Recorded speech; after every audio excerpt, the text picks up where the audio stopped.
지난 시간에 이어서 오늘 이 레위기 9장의 내용은 제사장으로 위임받은 아론이 대제사장으로서의 공식적인 임무를 시작하는 장면입니다. 그런데 공식적인 임무를 시작하면서 또다시 먼저 자신의 죄를 위한 제사를 드립니다. 여기에 대해서는 지난 시간에 살펴봤습니다. 그리고 이제 오늘 본문에서는 백성의 죄를 위한 제사를 이제 본격적으로 드리는 장면입니다. 대제사장은 백성의 죄를 위한 제사를 드림으로 죄로 인해 단절된 하나님과 백성들 간의 관계를 회복시켜주는 역할을 하는 것입니다. 그런데 이제 아론이 드디어 대제사장으로서의 그 사역을 처음으로 행하게 됩니다. 그리고 이제 백성의 죄를 위한 제사를 드림으로 하나님과 백성들의 관계가 회복될 때 어떤 일이 일어나는지를 오늘 본문이 우리에게 말씀하고 있습니다. 구원이란 하나님과의 관계가 회복되는 것입니다. 하나님과의 관계가 회복된 상태가 바로 살로움입니다. 평강, 평화, 화평, 평강입니다. 하나님은 우리로 이 살롬을 누리게 하시려고 우리를 지으셨고 우리를 부르신 것입니다. 그래서 우리로 이 살롬을 누리게 하시려고 이렇게 복잡하고 번거로운 제사 제도를 허락하셔서 우리로 제 문제를 해결하게 하신 것입니다.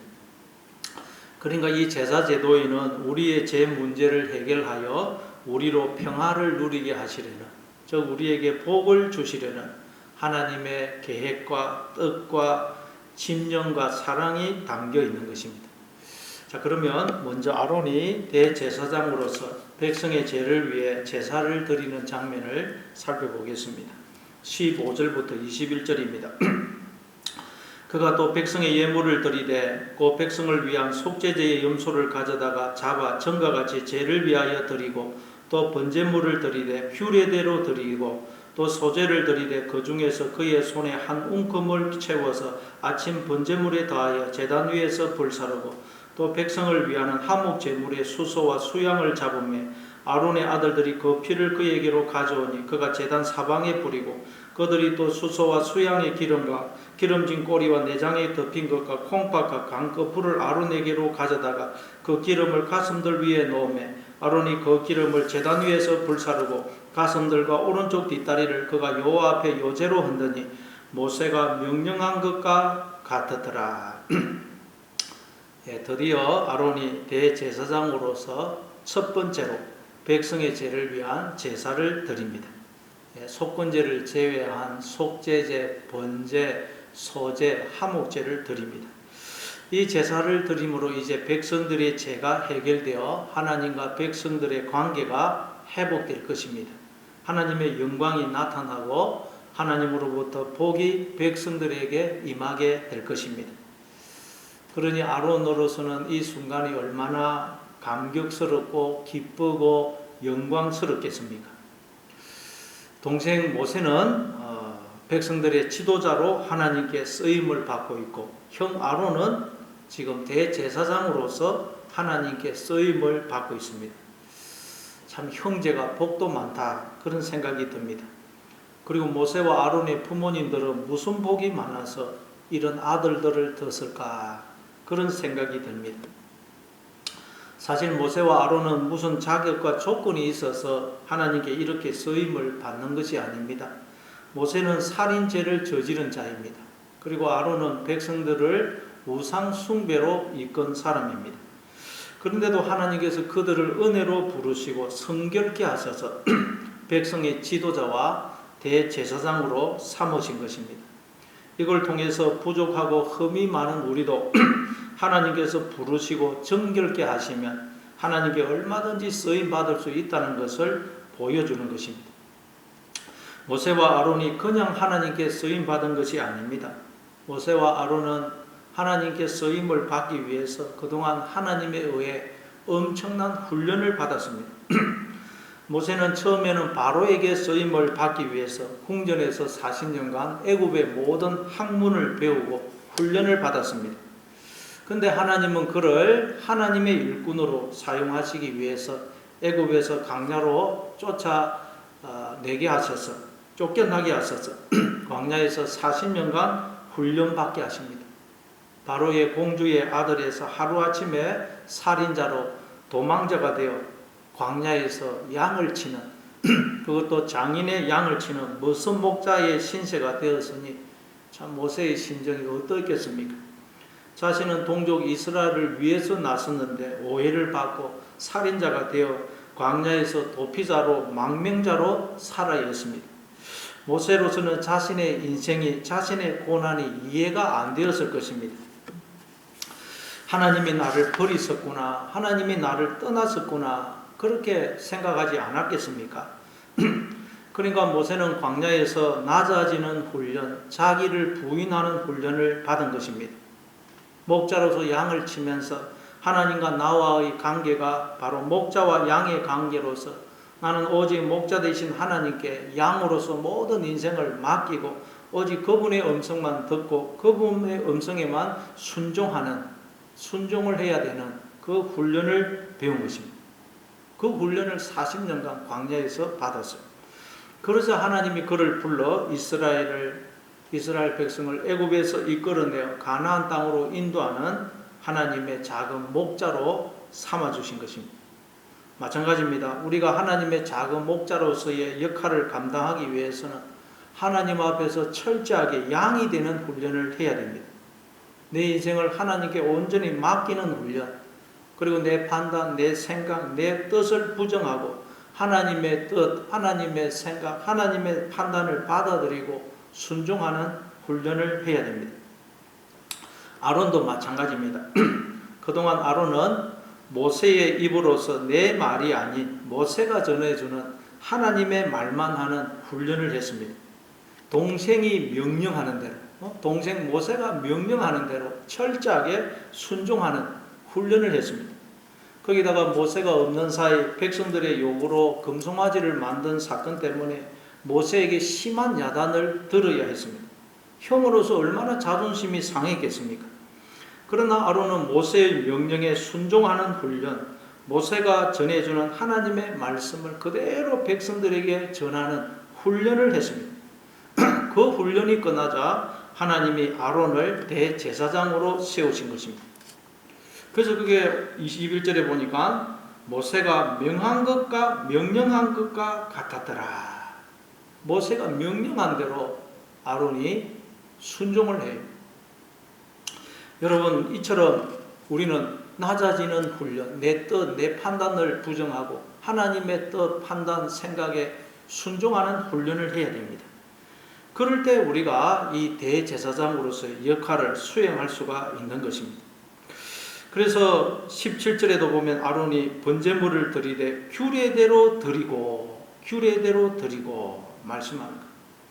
여러분, 하나님께서 부족하고 흠이 많은 우리도 모세처럼 아론처럼 사용하시려고 훈련하시는 것입니다. 어떤 훈련을 하신다고요? 낮아지는 훈련, 나를 부인하는 훈련, 하나님께 내 인생을 다 맡기는 훈련, 내 뜻과 판단과 생각을 부인하고 하나님의 뜻과 생각과 판단을 받아들이고 거기에 순종하는 훈련을 하는 것입니다. 즉 하나님 앞에서 양이 되는 훈련을 하는 것입니다. 그러니 힘이 들고 이해할 수 없는 고난과 어려움이 있다 하더라도 하나님이 나를 사용하시며 영광스럽게 하기 위해서 나를 지금 훈련하고 계신다 하는 것을 기억하셔서 훈련을 잘 통과하심으로 하나님 앞에 크게 쓰임받는 여러분 되시기를 바랍니다.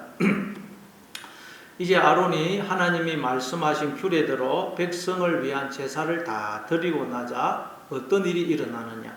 22절입니다. 아론이 백성을 위하여 손을 들어 축복함으로 속죄제와 번제와 화목제를 마치고 내려오니라. 아론이 마지막으로 백성을 위하여 손을 들어 축복함으로 모든 제사의 순서가 마치게 됩니다. 그러니까 하나님께서 아론을 대제사장으로 세우신 목적이 뭐라는 것입니까? 백성을 축복하도록 하기 위해서입니다. 즉 백성으로 하여금 복을 받도록 하기 위해서 아론을 대제사장으로 세우신 것입니다. 그래서 아론이 백성을 축복하는 것으로 모든 제사가 마쳐지는 것입니다.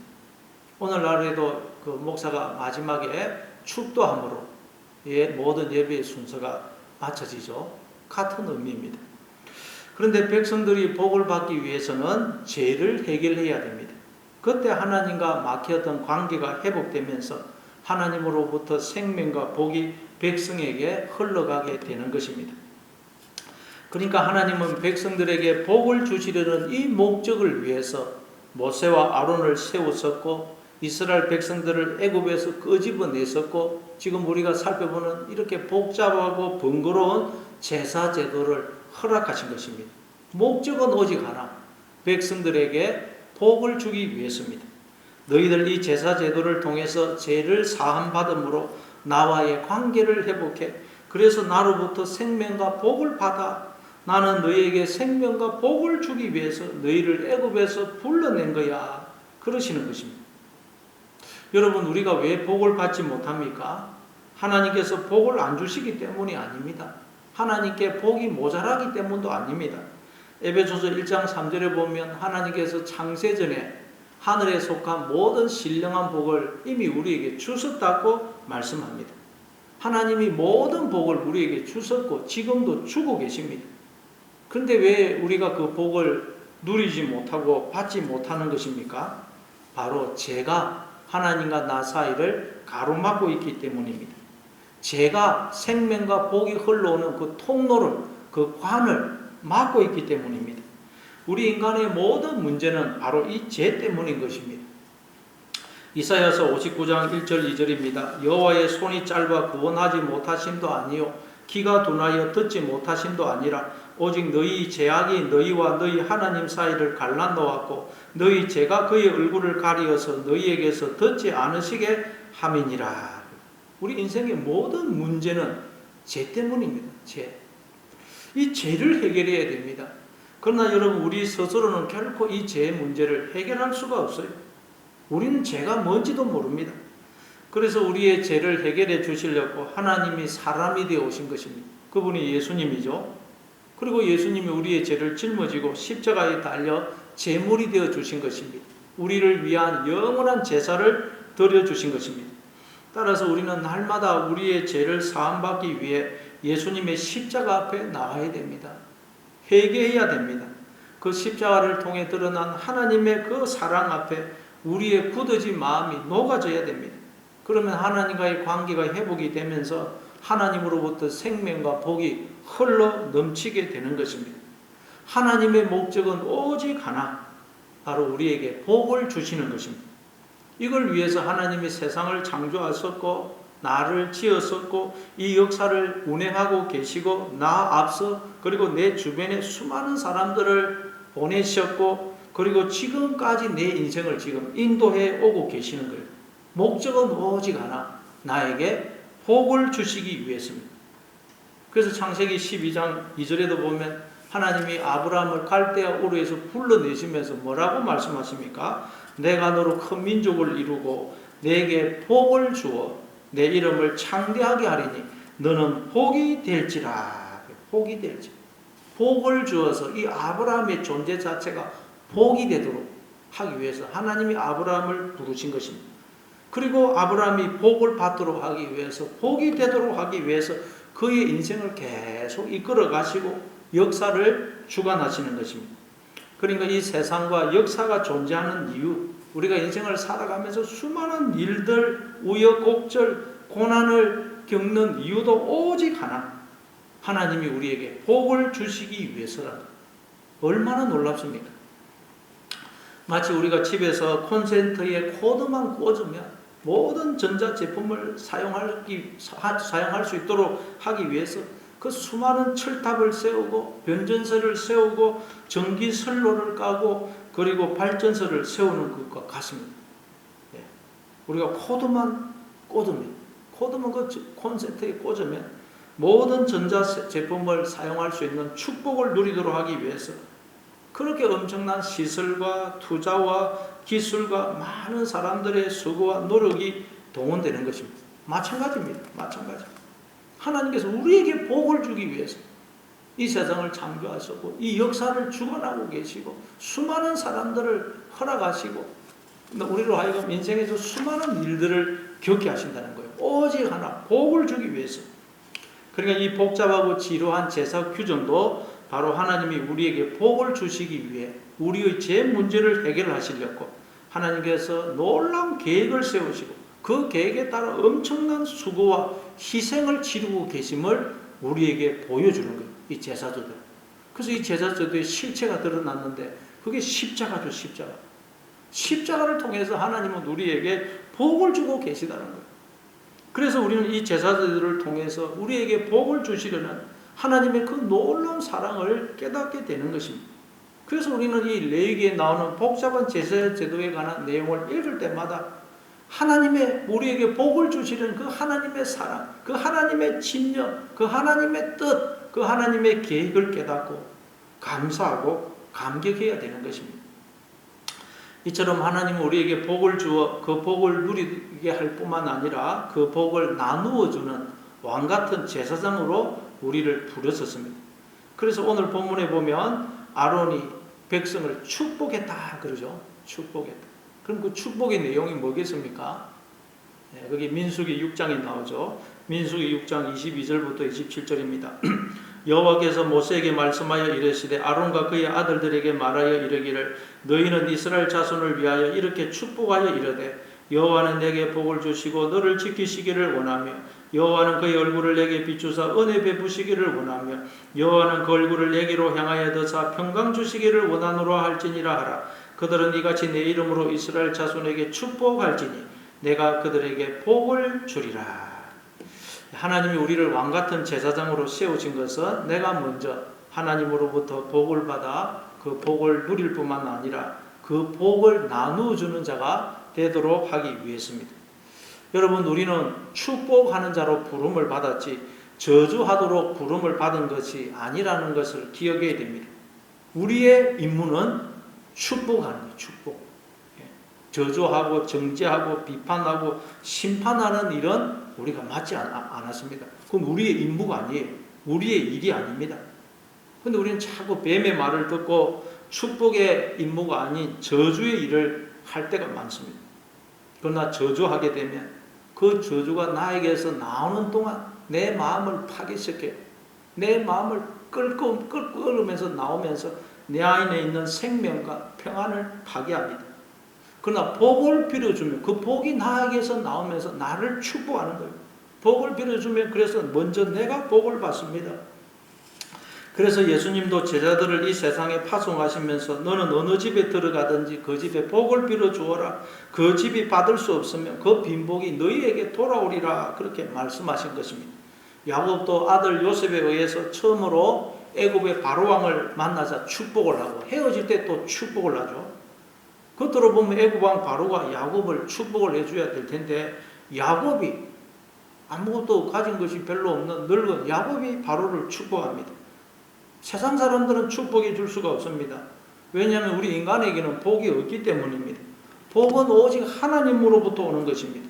하나님이 생명이시고 복이십니다. 따라서 우리가 하나님과의 관계가 회복될 때 우리는 복을 나누어 줄 수가 있게 되는 것입니다. 그래서 바로왕이 더 권세자이고 부자이지만 축복을 못하고 야곱이 바로를 축복하는 거예요. 여러분, 성도는 이렇게 복의 통로요, 복의 샘물로 부름을 받았습니다. 샘이 오염되면 마실 수가 없듯이 성도에게는 저주나 욕이나 악이 있으면 안 됩니다. 그럼 그게 먼저 나를 파괴합니다. 나에게 주어진 생명과 복을 파괴해요. 그래서 우리는 언제나 복을 빌어줘야 됩니다. 다른 사람이 나를 욕하고 험담하고 미워하고 괴롭히는데도 축복해 줘야 됩니까? 예, 그래도 축복해 줘야 됩니다. 왜 그렇습니까? 축복할 때 먼저 내가 복을 받기 때문입니다. 그래서 복을 빌어주는 사람은 다 복을 받아요. 그러나 늘 남 비판하고 저주하는 사람은 저주를 받아요. 복을 받아야 되지 않겠습니까? 따라서 우리는 만나는 사람마다 복을 빌어줘야 돼요. 만나는 사람마다 나로 인해서 복을 받도록 해야 됩니다. 차를 타고 가다가도 화나게 하는 운전자를 만나면 너 사고나 당해라. 그렇게 저주하지 말고 너 나 때문에 복 받아라. 너 나 때문에 사고 만나지 말고 목적지까지 잘 가라. 축복해 줘. 축복. 그러면 그 복이 여러분 나에게서 나가는 동안 나를 축복하는 거예요. 복이 먼저 나에게 임합니다. 그래서 창세기 12장 3절에 보면 하나님께서 아브라함에게 이렇게 말씀하시죠. 너를 축복하는 자에게는 내가 복을 내리고 너를 저주하는 자에게는 내가 저주하리라. 예, 누군가가 나를 축복해 주면 하나님 그 사람 축복해 주고, 누군가가 나를 저주하면 하나님이 그 사람을 저주한다는 거예요. 이건 반대로 생각하면 어떻게 됩니까? 반대로 생각하면 내가 하나님의 자녀인 누군가를 축복하면 하나님이 나를 축복해 주시고, 내가 하나님의 자녀인 누군가를 저주하면 하나님이 나를 저주하신다는 말이 됩니다. 그러니까 여러분, 다른 사람이 나에게 저주를 하든 축복을 하든 그건 하나님이 알아서 하실 일이고, 우리는 오직 축복만 해야 돼요. 축복. 여러분 마음에 꼭 새기시기 바랍니다. 누가 나를 저주하여도 저주하지 마시고 여러분 축복만 하시고, 축복. 저주받아 마땅한 사람은 하나님이 친히 심판하실 것입니다. 그러니 우리는 오직 축복만 해야 돼요. 축복. 이처럼 하나님은 복을 주시려고 우리를 지었었고 우리를 부르셨습니다. 그런데 왜 우리가 복을 누리지 못합니까? 왜 우리의 마음에 기쁨이 없고 감사가 없고 우리의 마음이 이렇게 강팍해진 것입니까? 우리가 복을 빌어주지 않기 때문에, 복을 축복해 주지 않기 때문입니다. 제사장은 백성에게 복을 빌어주는 자로 세움을 받았어요. 그게 제사장의 임무입니다. 복을 빌어주는 것, 축복해 주는 것. 오늘 우리가 다 왕같은 제사장으로 부름을 받았지 않습니까? 우리의 임무는 축복해 주는 거예요. 축복. 그래서 야곱이 늙었을 때도 요셉이 데려온 두 아들의 머리에 손을 얹고 축복해 주죠. 죽을 때도 12아들에게 축복을 해주고 죽습니다. 예수님도 성천하실 때 제자들에게 축복하시고 성천합니다. 누가복음 24장 50절입니다. 예수께서 그들을 데리고 베다니 앞까지 나가사 손을 들어 그들에게 축복하시더니 축복하실 때에 그들을 떠나 하늘로 올려지시니, 예수님도 손을 들어 제자들에게 축복하시니까 하늘로 올라가시더라. 그리고 그럽니다. 우리도 축복할 때 땅에 속한 자에서 하늘에 속한 자로 성천을 하게 되는 것입니다. 축복할 때 하나님 나라를 상속받게 되는 것입니다. 그래서 오늘 23절에 보니까 아론이 백성들에게 축복하니까 여호와의 영광이 온 백성에게 나타났다고 말씀합니다. 축복할 때 하나님 나라가 임하는 거예요. 축복할 때 여러분 가정에 축복하심으로 하나님 나라가 임하게 하시고, 여러분 가는 곳곳마다 축복을 하심으로 하나님 나라가 임하게 하시는 왕같은 제사장으로 살아가시는 여러분 되시길 바랍니다. 그리고 오늘 보면 마지막 24절입니다. 불이 여호와 앞에서 나와 제단 위에 번제물과 기름을 사른지라 온 백성이 이를 보고 소리 지르며 엎드렸더라. 제사를 드리고 아론이 백성들에게 손을 들어 축복하니까 불이 여호와 앞에서 나와 제단 위에 번제물과 기름을 사릅니다. 이건 뭘 의미합니까? 우리가 하나님 앞에 나와 은혜를 구하면 하나님께서 우리의 죄를 태우시는 것을 의미합니다. 죄는 우리 스스로는 절대 해결할 수가 없어요. 왜? 그 죄가 내 속에 나를 이루고 있기 때문에 그 죄를 우리는 스스로는 절대 해결할 수 없어요. 죄는 오직 하나님만이 해결하실 수가 있습니다. 우리가 하나님 앞에 나와 엎드리면 하나님이 우리 속에 있는 죄를 태워주시는 것입니다. 그래서 히브리서 12장 29절에 보면 우리 하나님은 소멸하는 불이심이라 그러죠. 하나님 앞에 나올 때, 하나님을 마음속에 주인으로 영접할 때 하나님이 우리 속에 있는 죄를 태워주시는 것입니다. 불이 여호와 앞에서 나와 제단 위에 번제물과 기름을 사르자 온 백성들이 이를 보고 소리 지르고 땅에 엎드립니다. 이들이 지른 소리는 기쁨과 감격의 소리입니다. 그리고 이들이 하나님 앞에 엎드렸는데 바로 이게 예배를 의미합니다. 예배라는 것은 하나님 앞에 엎드리는 거예요. 절하는 것입니다. 스스로 올라간 하나님의 자리에서 하나님의 발등상 밑으로, 하나님의 발 밑으로 내려오는 거예요. 그게 예배입니다. 그럴 때 하나님과의 관계가 회복이 돼요. 머리와 몸의 관계로, 남편과 아내의 관계로 회복이 됩니다. 그 상태가 바로 복받은 상태예요. 계시록 1장 17절에도 보면 사도 요한이 밤모섬에서 부활하신 주님을 만나자 그 발 앞에 엎드려져 죽은 자처럼 되었다 그러죠. 죽은 자처럼. 하나님을 만나게 되면 이 나라는 존재가 내 것이 아니고 하나님의 것임을 알게 돼요.